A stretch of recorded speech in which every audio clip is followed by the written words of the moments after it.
Thank you, Deputy Speaker. Well, I feel a familiar sense of embarrassment as I rise to speak on this bill today.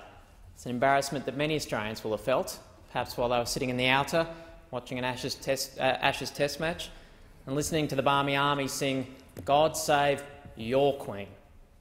Why does this so stick in our craw? Why does the Barmy Army know that it sticks in our craw? Because today, 227 years after the First Fleet, 115 years after Federation, Australia's head of state does not represent us. It's not simply that it's an anachronism. It's that the institution of the British monarchy offends the very things that we are most proud of about Australia. It is utterly out of step with the values and expectations of modern Australia, values like the fair go, egalitarianism, mateship. The British monarchy is an elitist and exclusive institution. There's no way around this. It's an institution that looks backwards to who someone's parents happen to be when determining whether someone is qualified to be a head of state.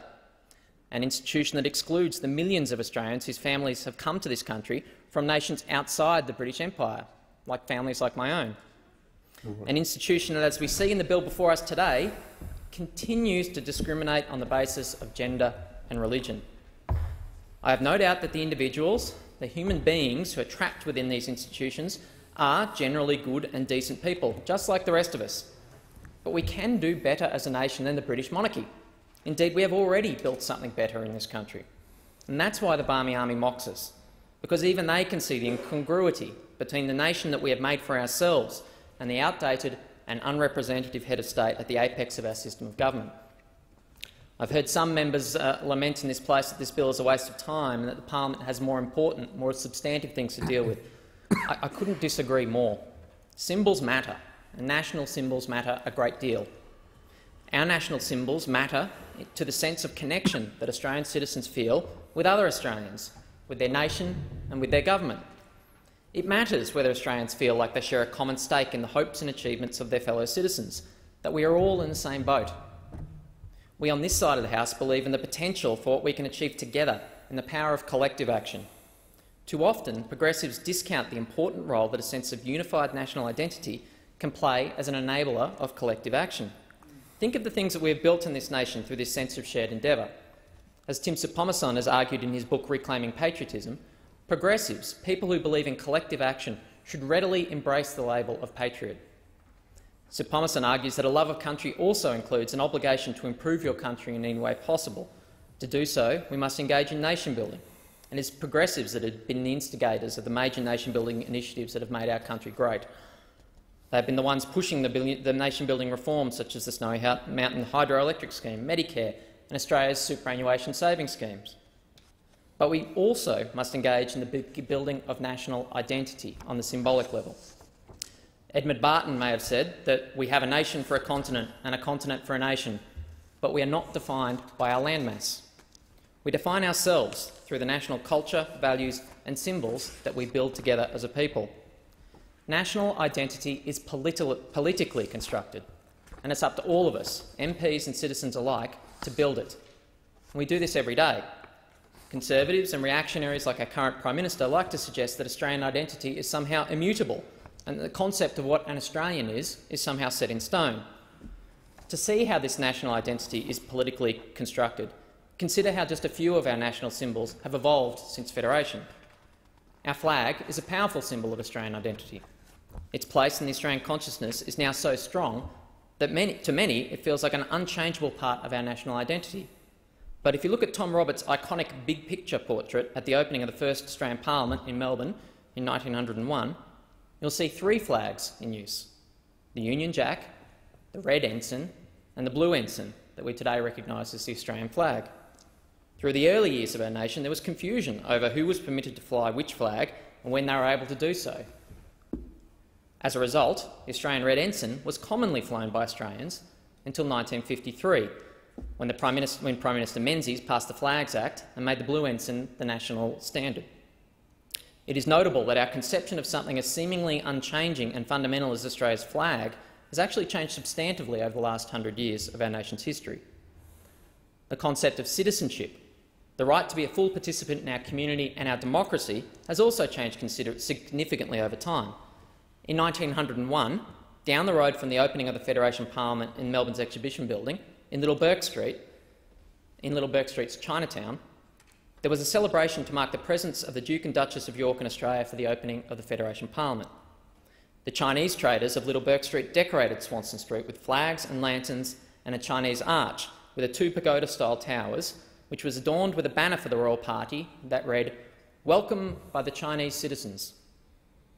Unfortunately, despite their obvious civic pride, this banner was erected more in hope than in truth, as at the time the vast majority of Chinese Australians were not Australian citizens. Before Federation, most Australian colonies passed laws banning Asians from being naturalised in Australia, and despite the presence of this civically minded Australian community, at the opening of Parliament, just 9 sitting days after the opening, the Immigration Restriction Act, better known as the White Australia Policy, was introduced into the Parliament. As Timothy Kendall has written in an excellent monograph of this period, quote, "Federation was a moment of self-determination which presented the new nation with a unique opportunity to reflect upon matters of identity, citizenship and nationhood. The first Parliament drew on this opportunity, this moment of sovereignty, to construct a deliberately discriminatory and racially exclusive legislation. No one in this place today would deny that Chinese Australians deserve the right to be recognised as equal Australian citizens. Yet it was not until 1949 that a legal mechanism to do so was introduced to this country. The ethnically and culturally diverse Australia of today is very different from the official white Australia of the era of Federation. Is there anyone among us who would say this is not for the better, that the Australia at the start of the 21st century is not a far greater nation than the Australia at the start of the 20th century? Is there any among us who would not be proud of how far we have come as a country since the days of Edmund Barton? If we can recognise that our nation has changed, and changed for the better, we should also recognise that the symbols of our nation that have become outdated as a result of this change should also change. It's time to reprise the words of Mr Kendall and reflect again upon, quote, matters of identity, citizenship and nationhood, and embrace a system of government that gives everyone in our nation a stake in the symbols of Australia. The British monarch is no longer the single thread that unites us as a nation. It is at best an irrelevance and at worst a symbol of our inability as a nation to recognise who we really are and who we have become. This is why I welcome the leadership being shown by the Leader of the Opposition on this issue. His efforts to put an Australian Republic back on the national political agenda is timely and will reinvigorate the campaign for an Australian Republic within the community. Recent years have been difficult times for the Republican movement. We've had a Prime Minister and a federal government who is slavishly devoted to the monarchy and anachronistic symbols of it, like knights and dames. We have a media that are obsessed with the celebrity of Wills and Kate and Baby George and Baby Number 2, devoting almost 100 articles in Australian print media in the month leading up to the Duchess of Cambridge pregnancy. Finally, we have a growing group of young Australians who are too young to remember the Republican movement of the 1990s and so aren't even aware of the possibility of change in our community. Support for the Republic amongst this group of Australians, young Australians, is at an all-time low. In this context, it may seem an odd moment to argue that we must begin the Republican debate anew, but it's important to remember that a similarly desolate situation faced young Republicans in the late 1980s. There was a similarly popular young princess, and 2 little princes who are gaining huge media attention. There was also lukewarm support throughout Australia for the Republic. Opinion polls found that support for the Republic in the late 1980s hovered around 40 to 41%. In fact, a commission established to review the Constitution in time for Australia's bicentennial in 1988 concluded that there was no Republican movement in Australia. It argued that a referendum could not be held because, quote, on the evidence available to it and regardless of the merits of the arguments, there was no prospect of change in public opinion in the near future which would result in there being a majority support for a republic. In fact, it believed that the Australian people favoured the monarchy so overwhelmingly that it wasn't worth including a recommendation to hold a referendum, as it would detract from other elements of the report. Just 10 years later, we were heading into a referendum with a majority of Australians supporting some sort of constitutional model, removing the Queen as our head of state. How did this happen? It was Republican activists that put the question back on the agenda. In 1991, we saw the Constitutional Centenary Conference convened by legal experts from around the country. The conference aimed for a full and frank discussion of the parts of Australia's constitution that needed to change, to be updated. Its discussion of the constitutional mechanics needed to put a republic in place raised awareness of the Republican cause. The conference also led to the creation of the Constitutional Centenary Foundation, an invaluable source of impartial legal advice in the Republic as the debate gained momentum. 1991 also saw the creation of the Australian Republican movement. The activists of the ARM were able to work with the Keating government to further awareness of the need for a republic. By February 1993, Prime Minister Keating was ready to announce the formation of a committee to analyse potential forms that an Australian republic might take. It was a long journey, however, from this moment to counting the votes on referendum day. The formal process to determine whether Australians wanted to become a republic at that time was complex. It started with the investigation and report of the Republican Advisory Committee into potential options for a republic in 1993. In 1995, we saw a commitment by the Keating government to a republic by the Centenary Federation in 2001.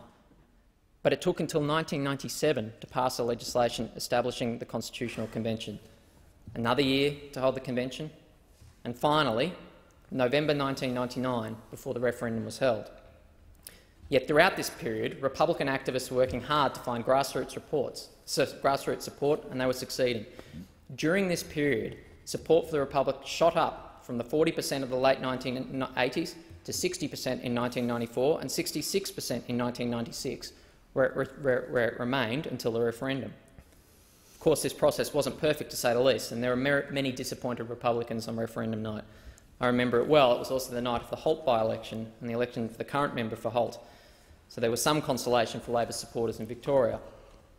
Let's not forget, though, that support for a republic survived the referendum, and even in 2004, in the depths of the Howard years, it stood at a strong 57%. We can take away from this experience two important things. First, that it was Republican activists that spurred the debate. Activists needed to engage with Australians to convince them of the need for the Republic, not the other way around. As I said earlier, national identity is politically constructed. It doesn't happen by accident. Secondly, that the timeframes for a referendum of this significance are long. It took almost a decade to cover all the legal and political considerations of such an important constitutional change and to build support. This brings me to my second point. Why the time for the Republic conversation to begin anew is now. We know that the movement will take years to result in any lasting change. We also know that it takes Republican activists to drive support for the movement, and that sort of awareness doesn't happen overnight. Considering significant constitutional and political change requires long-term planning, and which should not be affected by transient political circumstances or moods. The weather at the bottom of the mountain shouldn't stop you from starting your journey to the summit. All of this being said, I will attempt to engage with the substance of the bill before us in the House. And to begin so, I will relay some of the embarrassing content of this bill. This bill abolishes the rule of succession, under which a man precedes his sister in succession to the throne, even if she is the elder sibling. The bill removes the rule disqualifying a person from the succession if that person marries a Roman Catholic. The rule established in the Act of Settlement that the monarch must be an Anglican is, however, maintained. There are also a range of bizarre provisions about approval from the monarch of the marriages of junior royals, of which I frankly am utterly uninterested in and won't engage with. The bill as a total is nonsense. I commend the bill to the House, but I hope that MPs who follow me in this place do not have to engage with similar absurdities in the future.